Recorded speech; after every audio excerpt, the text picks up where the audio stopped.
Hey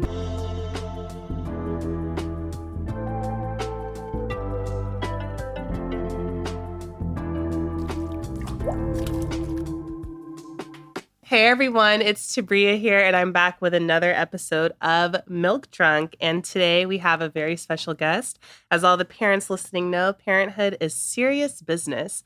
So to help inject some of life's best medicine, aka laughter, into our day, stand-up comedian, actress, writer, director, producer, fellow podcast host, and new mom, Esther Povitsky is here. Known for her hit roles on TV shows like Alone Together, Crazy Ex-Girlfriend, and Dollface, and her hilarious ongoing social media series, Things Hot Girls in LA are currently obsessed with, that's racked up millions of views, Esther's rise to comedic superstardom is inevitable.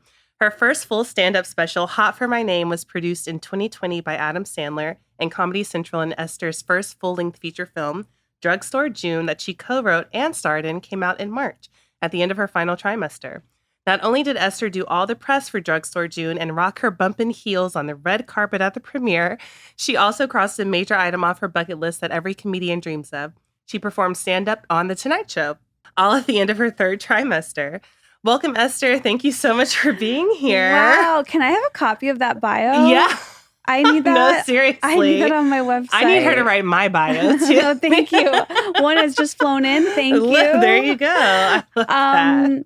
It is true, though. I did, against my doctor's orders, I shouldn't be saying this, flew to New York to do The Tonight Show when I was a little too pregnant. Oh, my goodness. It was a rough flight, but I was like, I have to do it. Yeah, I mean, it's once in a lifetime. I had to put my baby on The Tonight Show before she was born. Literally, that's iconic. Like, how many babies can say that? None. I will say, we were talking about you yesterday, and I was just thinking, I know who she is. I've seen her somewhere before, and then when I was looking into you, I was like, oh, yeah, I watched Alone Together. You did? Yeah. I love that show. It was so gosh, good. That makes me so happy. Yeah. That's so cool. Yeah, it was so good. So that was my first introduction to you. And I have seen you on TikTok before as well. Oh, my gosh. Yeah, you're really cool. Thank you. It's so funny because now that I'm a mom, I've always felt like, looking back like 5 years ago, whatever, when we did Alone Together, I've always felt like that so truly encapsulates who I really am. But then now that I'm a mom, I'm like, I'm so different. Oh my God. Like everything has changed. Literally. I feel the same way. I approach everything so differently now that I'm a mom. I was just thinking, I Ubered here because I'm flying out. And ever since I got pregnant, I get super bad motion sickness. So I'm working through that right now. And my Uber driver is driving like he's in Grand Theft Auto. It was so annoying. But I was just thinking, I drive differently now that I'm a mom, because I'm such a speed demon normally. Oh, yeah. And I just drive so fast. But now I'm like, 10 and 2 always, That's like the weirdest revelation I've had is I both am more important to myself, but also less important. Like in this new period, I'm like, oh, I am hungry, but I have to wait because I have to hold this position or my baby will be upset. Like, so I'm like, a lot of my needs I push aside for the first time. But then also I'm like, oh, I need to be her caregiver. I need to be healthy. Yeah. I need to be happy. Yeah. Like I keep hearing mom's mental health is the most important health in the house. It's funny, this juxtaposition of like both becoming more important, but also less important and like balancing that. I know. That's so I've never thought of it like that, but it's so true. I'm just thinking about planes, being on a plane and they say, if you have a small child with you, put your oxygen mask on first. And I'm like, well, why would I do that?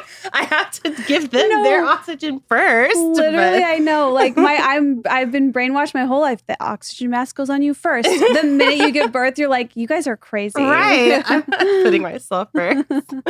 But I want to hear all about your pregnancy.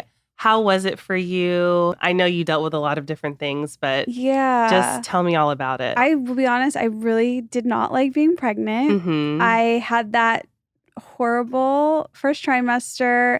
And what's crazy is so I had a miscarriage about 3 years ago. I had this really rare, almost like borderline embarrassing miscarriage called a partial molar pregnancy, where basically two sperms go into one egg at the same time, and then there's too much DNA going on, and so it almost is borderline a tumor and not a baby, but you still get the HCG for whatever reason. And we even had a heartbeat, which is crazy. And I always say like, oh, I found all that information at post miscarriage to be really like relieving because it was my husband's fault. Like his sperm were so desperate that two went in at once. Right. That's funny. But so I felt like that was a really traumatic experience, right? Like the pregnancy loss and also that particular miscarriage, I was told I couldn't conceive for 6 months to a year after. So I had to like introduce all this new timeline of waiting. And then I took even more time after that because I wasn't sure. But so all that to say, I thought because I had wanted to be pregnant for so long and lost a pregnancy that like I would enjoy pregnancy no matter what. I did not. Yeah. I tried so hard to be grateful. It was really hard. It was really uncomfortable. I even wrote notes to myself in the 3rd trimester, like, don't ever do this again. Oh my God. This is crazy. Don't fall for it. And then classic, like 5 minutes after delivering, I'm like, we need 4 more babies. Right, exactly. Literally. I feel the same way. I'm not going to say I never enjoyed pregnancy, but, I hear some women say, oh, I miss being pregnant. I don't miss it whatsoever. Yeah. I don't understand that emotion at all. Yeah, it was so uncomfortable for me. I did take a lot of pictures because I remember I'd heard someone say like your baby will want to see you pregnant with them. And so I have all these pictures of me pregnant, like fake smiling because I was so miserable. But I'm like, your baby will want to see this one day. And I'm glad I did that. Mm-hmm. But I was miserable to be around. Like, I feel so bad for everyone in my life. I was so uncomfortable. Was it the whole pregnancy was truly just for me the whole time? Like, I had the really bad nausea and vomiting the 1st trimester. And then, like, before the 1st trimester even ended, the acid reflux started. And it was like 24/7, really uncomfortable, weird taste in my mouth the whole time, spitting. Wait, does anyone like the excess saliva where I would be laying there and just spitting. I haven't heard of that one. No, it was not cute. It was not cute. I mean, there's so many random things that happen. I had really bad heartburn too. I hated it. And I've never had heartburn ever. Neither. Yeah. And I was like, this is what y'all experience all the time. Like, I couldn't believe it. I was like, I didn't realize how much my personality was like wrapped up in eating tomato sauce. Oh my God. Like I didn't feel like myself. It was so sad. Yeah, it was the worst. I hate saying that because, it brought a beautiful life. I know. Well, but then the other thing is like you meet your baby and I'm looking at her and I'm like, if I knew it was for you, if I knew I was suffering for you, I would have loved every minute of it. I just didn't know who you were yet. I know. I didn't know. Well, tell me all about your delivery. How was it? So I was induced at 39 weeks, it was an elective induction. I sort of was like weighing a bunch of options. I actually, at one moment, I had a scheduled C-section because I had so much anxiety about giving birth. Mm-hmm. I was like, I don't know how to push. I don't understand. And everyone around me was like, you'll just know. And I, for some reason, was not believing them. And then my doctor, at like one of our next meetings, I was like, what do you think I should do? And she was like, to be honest, I think you're a good candidate for a vaginal birth. And I was like, well, what are you saying by that? But what are you trying to say about my vagina? But then I just decided like, I'm going to try. I'm going to go for it. Mm-hmm. And so because of my age, I'm 36. I was 36 when I had her. And I had heard friends in their 40s say that their doctors said they highly recommended being induced at 39 weeks. And so I just sort of weighed like all the options. My doctor said I would want to induce you at 40 if you don't have the baby by then. So I was like, I'm going to split the difference. So at 39 and a half weeks, I got the induction. My mom and my sister were both like, do not get induced. It's horrible. There's so many bad things, like all this stuff. And so that was really hard to like go through with that decision. Like people who I know love me most were telling me not to, but that's what I wanted to do. I'm glad I did it. I was 24 hours of, contracting away, got my epidural is what some would call earlier than everyone else does because I could not handle the pain. Yeah. Hot take. I loved not being able to feel my legs and having a catheter in. That was truly the best 24 hours of my life. I'm like, these feel like wood. I don't have to get up and pee. Like, it was so much fun. Yeah, the epitome of couch potato. And then I only ended up pushing for like 30 minutes. Pushing I found to be so intuitive. Could you feel yourself pushing? Barely. Okay. Which is the way I like it. Yeah. Just barely feeling life. And we had like a little bit of a complication where, and I still don't know what caused it. And I think it's a pretty common complication, which is that her meconium came out inside of me. And so there was an infection.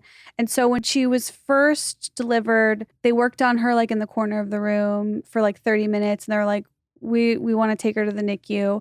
And so that's like the one thing of the experience that I didn't get is like that golden hour where you first get your baby and, and that was really traumatic and like sad for me. But overall, I'm choosing to be okay with that because I got my girl. Yeah. She's healthy now, but she did spend a couple nights in the NICU.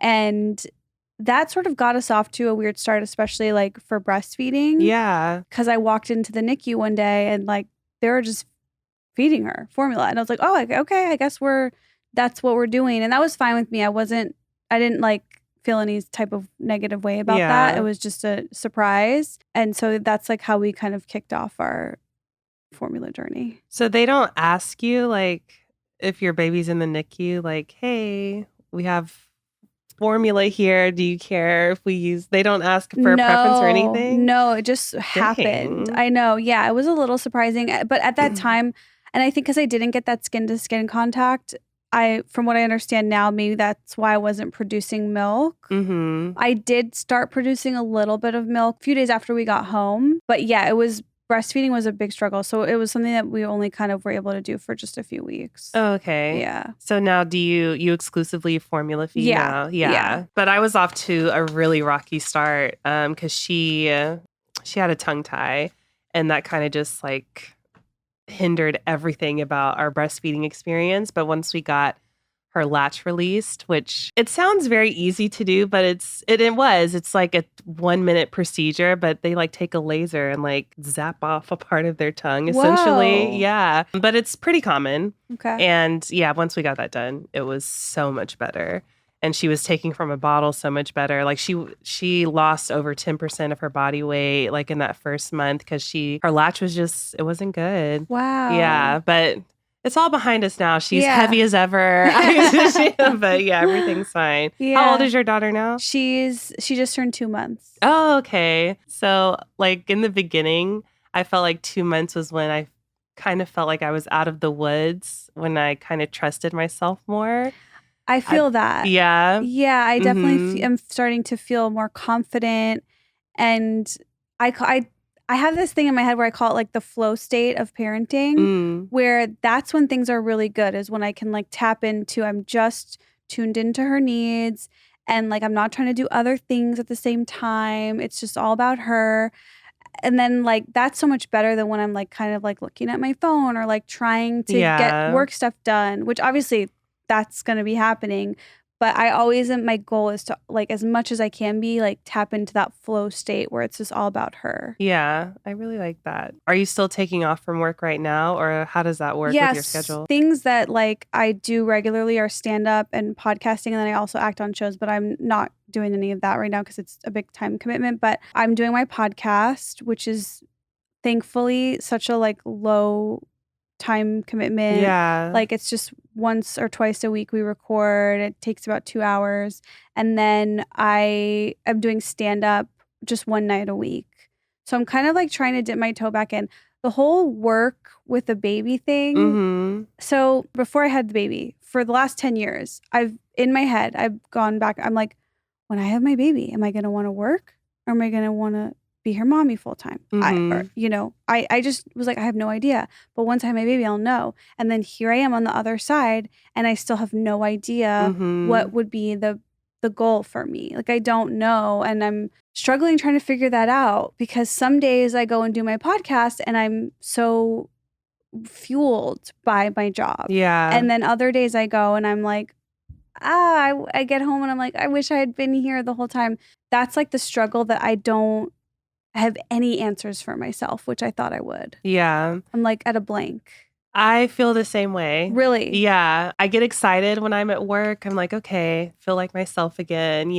This is something I'm doing for myself that's outside of me being a mom. I think it's important to have that. But yeah, like I really miss her when I get home. I'm going on a work trip now and it'll be the longest time I'll be away from her. And it's already like gnawing at me, like not being able to see her for a week. Like that's insane to me. Yeah. So I don't know either. I go back and forth on so many things though. Like, do I want to work at all? I don't know. That makes me feel so much better because Yeah. that has been such a like recurring like loop in my head where I'm like, I don't know. And I have to just sort of accept that I don't know. Yeah. And just take it one day at a time. Yeah. But it's a surprise. It is. It's a balance that I feel like I'm never going to master, but I'm enjoying it. I just take it as it comes. I feel like that's been the biggest lesson I've learned so far is just really just taking it a day at a time and just focusing on each moment as it comes. Yeah. Do you experience any of like the brain changes? Like, how does that? I feel so stupid now. Like, I seriously, especially when I was pregnant, I could literally feel like my brain cells just spewing out into her. I felt like I gave her every intelligent cell I had to offer, honestly. I keep saying RIP all non-mommy brain cells because like I just only have mommy brain cells now. And before I had her, I was like, I saw this TikTok about like be a cool Euro mom where like their whole personality isn't just being a mom. And I'm like, that's what I'm going to do. And then I had her, I'm like, nope. I'm like tattoo mom across my chest. Oh my God, that's all I am now. I only want to be that. Like mentally, seriously. That's my identity.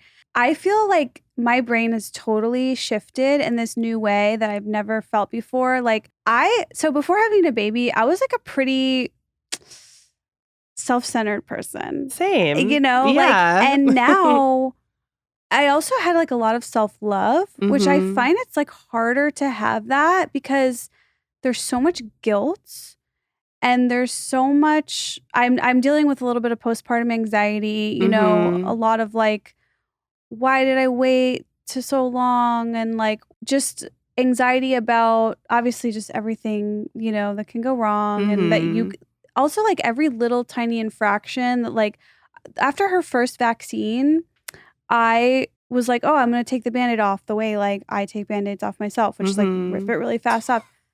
Oh, the reaction from her, I literally was like, I don't deserve to live. Like that was so brutal. Like just those little things, you hold this guilt and this weight. And that's something that really was not a part of my personality before. So I'm really adjusting to that. And my goal is to find a balance of, my old self maybe a little bit and this new mom version. Yeah. Can I ask, how are you dealing with your anxiety? I'm someone, I never had anxiety before. Like massive anxiety before, but having postpartum anxiety is like, it's such a new world for me. And I feel like I'm going to have it the rest of my life. You're always going to be worried about your kid, but do you know how like you're dealing with that? Yeah, that's such a good question. I have had anxiety like lifelong. And so before I was pregnant in about like 2020, I went on a low dose of Lexapro. That really was a game changer for me. Then in pregnancy, I couldn't swallow any pills. So I was like, you know what? I'm just going to go off it. I went off of it. And then since giving birth, I think those hormones like made it okay for a while when I was pregnant. And then since giving birth, the anxiety's back. I am trying talk therapy. And then I'm also taking like trying to restore all my nutrients or whatever. So I'm taking like your omega-3s. I'm taking this supplement called L-theanine that's good that I've noticed is helpful. I take magnesium glycinate at night.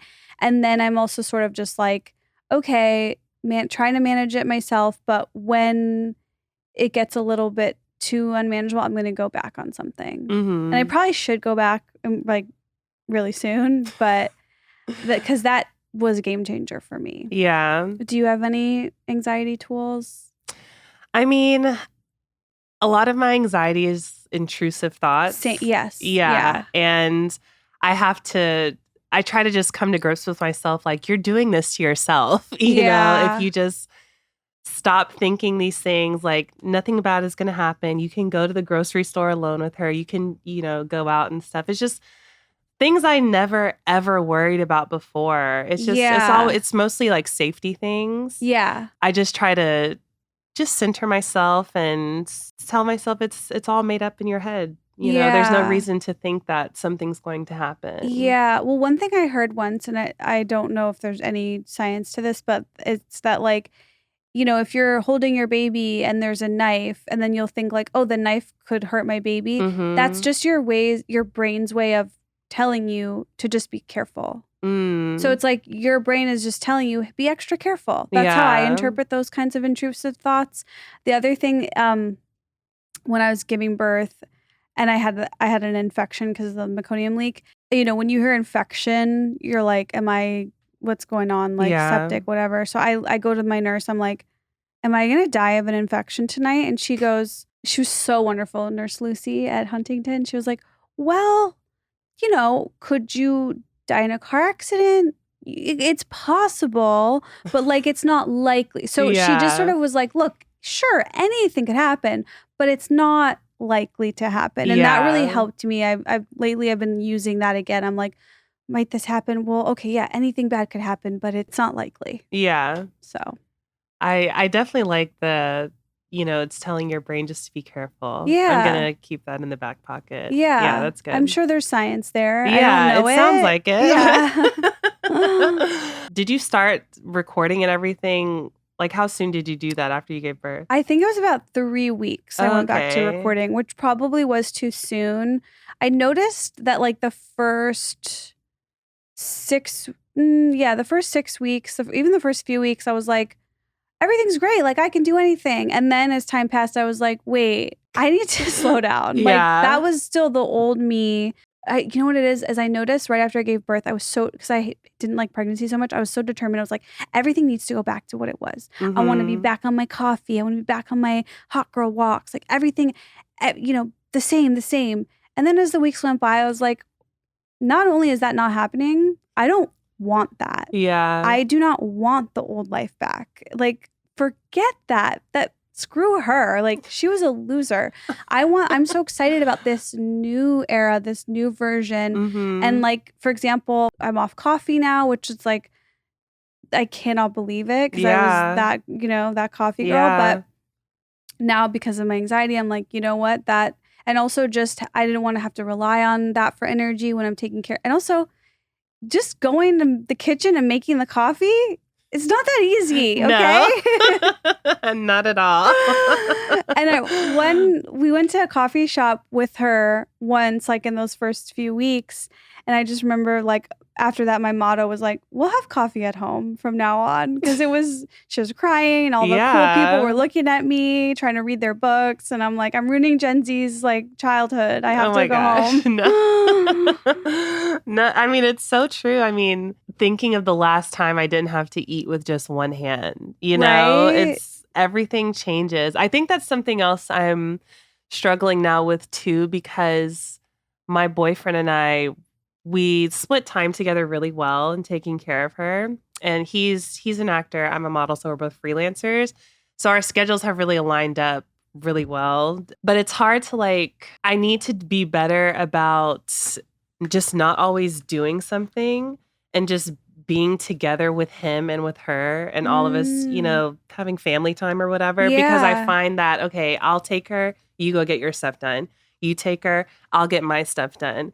And we're not together a lot anymore. And I don't know if you've experienced that, but it's something I'm definitely working through. One thing that could be helpful is like having the specific activities just in mind that you all do together, because that's how we sort of manage that, like bath time, at least for now. Of course, things will change as work starts to come back up. But similarly, like we're both kind of in freelance mode right now.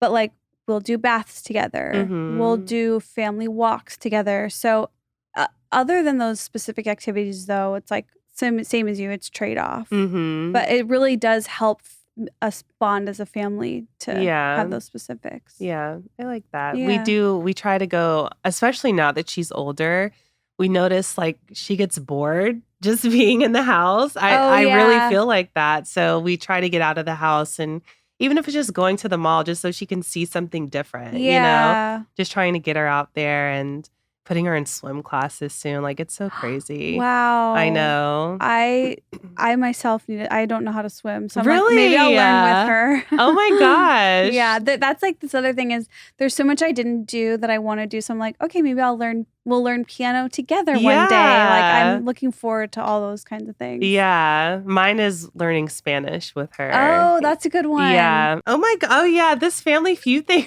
was so funny. You did Family Feud after you gave like 2 weeks after? Yeah. How did that? So this is so random. I had a friend she's going to be on Family Feud in a few weeks, and it's been like 5 years in the making. What? Yeah, because it happened like right before COVID. And then COVID happened, and it was like a 2-year break of going back and forth. So anyway, they're finally able to go on. So I'm so excited for them. And I want to hear all about that because I'm a huge fan. Really? How did that come about? So I was a part of the Bobbie Lee family. So he was on Celebrity Family Feud, and then he had like a bunch of his close friends come on with him. Oh, okay. So that's how I was on it. And That's so cool. It was, I know, it was exactly 2 weeks after I gave birth, and I was like, my vagina hurts like a lot. Like it was a lot of standing. Yeah, I was like, you're standing the whole time, right? Yeah, that's what I'm saying. It's like those first few weeks, I was like, I can do anything. And now I'm like, no, I shouldn't do that. Yeah. I mean, it was still really fun, and I didn't want to miss out on that opportunity. Yeah. I will be honest, I did not do a good job. And I think that people will see that very clearly when they watch the episode. Oh my answers were a little bit out there.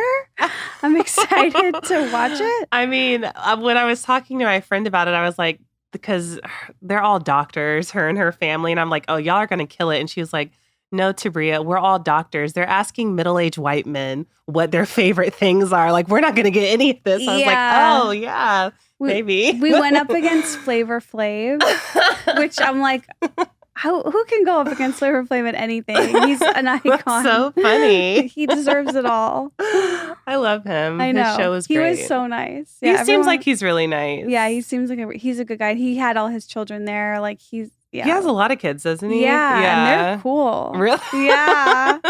That's so funny. So I saw you did this Mother's Day campaign with Bobbie. Could you tell me about that? Yeah. Oh my gosh. Yeah. They reached out, and I was so excited because I was researching formulas, beforehand, and I was eyeing Bobbie as like the one that I wanted. The first few weeks after the hospital, we stuck with what they were giving her, and then it wasn't like our favorite. And so as soon as we felt like we were ready, we switched to Bobbie, and now we're on Bobbie Gentle. Nice. Yeah. So we did this shoot for Mother's Day where we went out to Venice, and we just sort of asked people like, is your mom a badass? Yeah. Is your mom a baddie? And it was so cute. Like it's on Instagram if people want to watch it. Yeah. But it was really fun. And I love the Bobbie team. They're so chill. Like when I think of baby formula and like mom culture, I just think of like things being like really type A and but it's not like that with them. And that's why I feel like I fit in so well, because it was just like a really silly, fun, happy day celebrating moms. And I also love the support, because I'm not going to lie, like I do have some insecurities about my struggle with breastfeeding. And so to be in a community of people that they totally just blow that away. Like there's none of that. It's just, we made this great formula. It's accessible, and it just has it has put that insecurity to rest for me, you know, because it's very isolating when all you're reading is all these people that say negative things. And I found it to be a little isolating. So I'm grateful that this exists and that I can feel really good about her getting all her nutrients, so. Yeah, we use Bobbie Gentle too. And I really hate that there's such a stigma around formula feeding your baby. I really don't understand what the issue is. Why wouldn't yeah, not everyone's able to breastfeed. Who cares? Yeah. It's not that big of a deal, Yeah. honestly. I also think like people can make whatever decision and do whatever they Yeah. want. It's their body, and so I don't judge others and I ask Yeah. to then also not be judged. But Exactly. yeah, it's again like it would have been a lot harder to go through this without finding a community of people that are in the same situation with the same beliefs. Mm-hmm. That's always really helpful for Yeah. anything. Something I really love about Bobbie is that they're pushing hard for the Paid Leave Act. And that was a campaign I was a part of with them. And especially being freelancers, I don't know if you experienced this, but I didn't even think about paid leave. Like when I was looking into it, I kind of assumed I would get it. And I knew it wouldn't be anything substantial, but I was like, oh, yeah, I'll just get this. It could be like grocery money. And then I find out, oh, you're a freelancer. You're not eligible for that. I was like, oh my gosh, I pay taxes. Why can't, It's so Yeah. silly. Did you ever like look into that at all or even think about it? I didn't, but I definitely think a lot about it, like, when I'm watching TikTok and seeing other moms talk about it, Yeah. and it seems a necessity to me that women have Yeah. access to that because those first few months, that first year, whatever it may be for you, it's so precious, and I want all moms to, like, have the experience that they want to have. Yeah. And I'm really grateful that Bobbie is, like, on that journey and Same. supporting that because I do think getting the word out is really important and just trying to change things Yeah. to be better for moms. So I had a home birth and Oh my God. But I wanted to ask, because you had a hospital birth, have you gotten your bill from the hospital? Yes. Was it like outrageous? It was. Yeah? Yeah. I mean, my insurance, obviously, I Right. have insurance through the Writers Guild, but Yeah. yeah, no, I'm like, why is this that expensive? Yeah. Like, I don't understand it. Yeah. It's so bizarre. I don't know how it works. Like if there's an itemized bill. This was my first time like even stepping foot into a hospital as an adult, like when I got pregnant, which is bad. I have my first physical next week, actually. Oh my God, congrats. I know, right? I was typical millennial. We never go to the doctor, but I was like, I got to be on my game now. Yeah, so that's why. I went through the same thing after having the baby. I'm like getting all my doctor's appointments. Literally. Yeah. I know. It's so bad. But yeah, I didn't know what to expect, having a hospital birth and getting that bill back, how shocked I would be. But yeah, it's crazy. No, I remember when I was much younger learning that having a baby costs money, and I was like blown away. Yeah. Like that's absurd. Literally, like why? Yeah. It's so stupid. Going back to your stand-up on The Tonight Show, how late was that?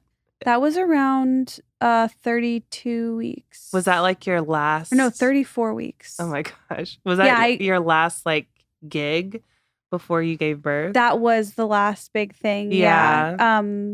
I did the Tonight Show March 1st. I had the baby March 30th. Mm-hmm. So yeah, I would have liked to have done it a little earlier. Yeah. But I'm grateful that I did. Like, so I actually thought I was gonna stop all of my working much earlier. Like I thought by December I would be done, like sort of by the time my third trimester was starting.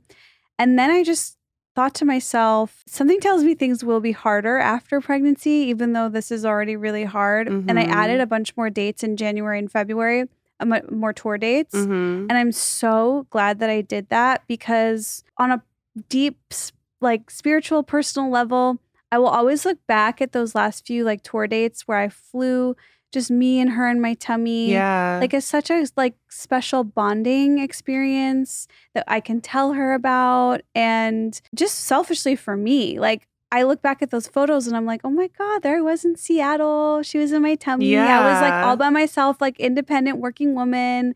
And it won't be like that anymore because having her, I don't know what that will look like. I don't know how touring will work at all yet. But I feel really empowered that I went and did stuff. Yeah. And she was there with me, in my tummy. So that just makes me really like feel delighted. Yeah. Which I'm surprised by. I didn't expect that, Yeah.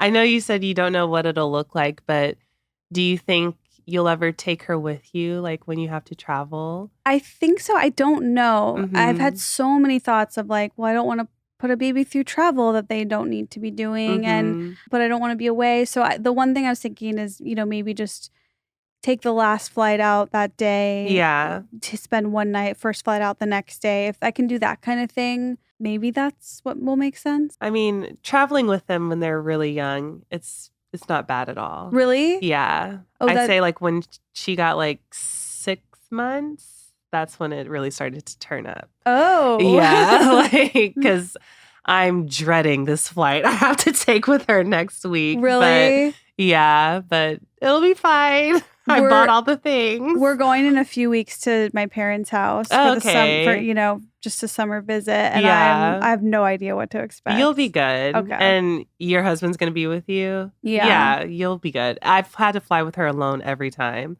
and I hate it so much. Okay.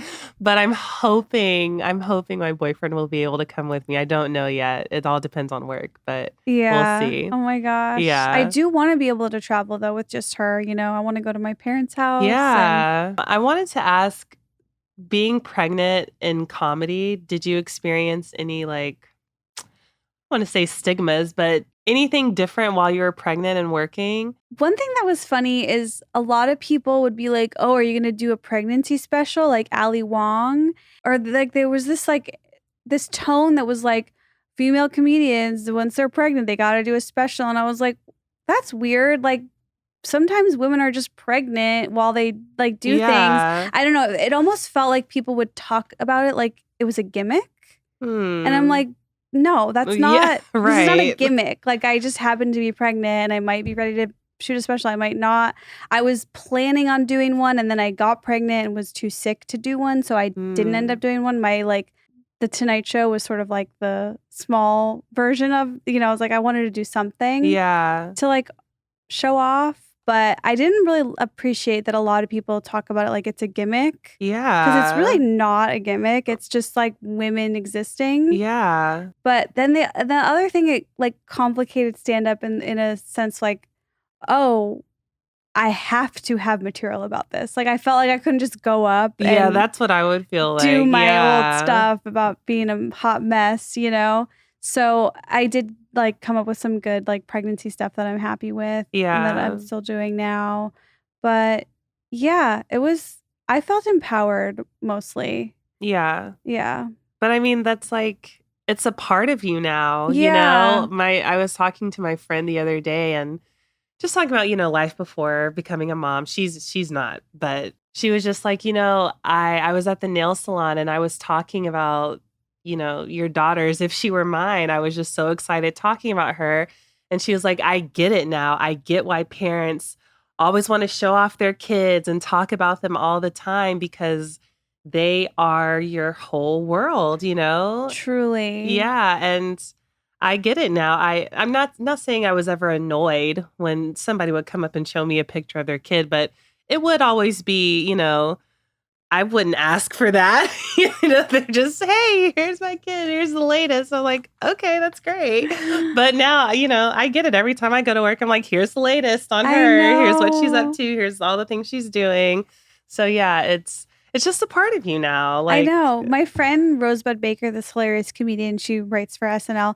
She had a baby 6 months before I had mine. And, we really bonded because we had both had miscarriages and she had really helped me through that process. And so, I'm so excited we both have our babies now. But she had said having the baby is like going to outer space and you come back and you want everyone to see your photos of outer space. But they're like, we've been to space. We get it. But it's like, no, you got to see what my space experience was. Yeah, I love that. That's so true. Yeah. But yeah, it's different. And they're just so special and you want to show them off. Yeah. Yeah. I know. I look at my baby. I'm like, I have no sense of reality. To me, you're you're a supermodel. Literally. You're the cutest thing that's ever existed. Literally. I don't care what anyone else thinks. It's also the weirdest thing was the compliments I receive for her are so different than compliments I receive for myself, right? Because if someone tells me you look beautiful today or whatever, I'm like, oh my God, I must be really pretty. It really affects me, you know? And it's nice. But when someone compliments my baby, it doesn't mean anything because I'm like, I know how I feel about her and I don't care that's so nice of you. Thank you. But Yeah. like, it doesn't change it. Like, it doesn't make me feel better. I'm just like, I know. Yeah. Oh, yeah. I'm obsessed with her. Yeah. Well, okay. So you did this really cool, fun commercial for emergency contraception. Could you tell me about that? I wrote and directed a commercial for Julie, which is an emergency contraceptive, the morning after pill. And it was really fun. It was actually my first time directing. And basically in the commercial, like 2 girls get to the pharmacy and there's 1 pill left. And then they both battle it out as to whose potential baby daddy would be worse. Oh my God. So That's funny. It was like a year ago at this point, so I forgot what they say, but it ended up being really, really cute. Yeah. And the actresses, they killed it. But yeah, I love Julie Schott is like the founder of a few companies like that. Julie, the contraceptive, and then Starface, and her whole ethos is something that I'm very drawn to, which is like making shameful things not shameful. Yeah. And so I've been fortunate enough to work with that brand and those brands. So yeah, it was really cool. Yeah, that sounds really fun. I love the idea of that because it shouldn't be shameful. We should be able to talk about it. Yeah. You know? And that's part of why also like I talk about my miscarriage in my stand-up because I'm like, let's laugh about this. Like, it hurts. Absolutely. It will be triggering for some people, I'm sure. And I don't love that. But I also hope that some people will see like, it's okay to laugh at the bad things that happen. Yeah. And that's how I heal. I use humor. And yeah, so I'm all about that. Yeah, I think that's really important. Well, Esther, thank you so much for coming on. I really appreciate it. And you just giving insight to your pregnancy, your delivery, what you do for work, everything. Like, you're amazing and you're so hilarious. Thank you. Please plug anything you want to plug and tell us where we can find you. Thank you, firstly, so much for having me. It was so nice talking to you, and like hearing that we have very similar experiences just really helps me. And yeah, I have a podcast called Trash Tuesday, and it's just me and my co-host Kalila Kuhn, and we talk to other women usually just about, again, it's sort of that like, let's laugh at all the bad things and our shame and not be embarrassed, whatever. And that's really it for now. So yeah. Awesome. Yeah. Well, thank you so much again. And that's another episode of Milk Trunk. We'll see you later.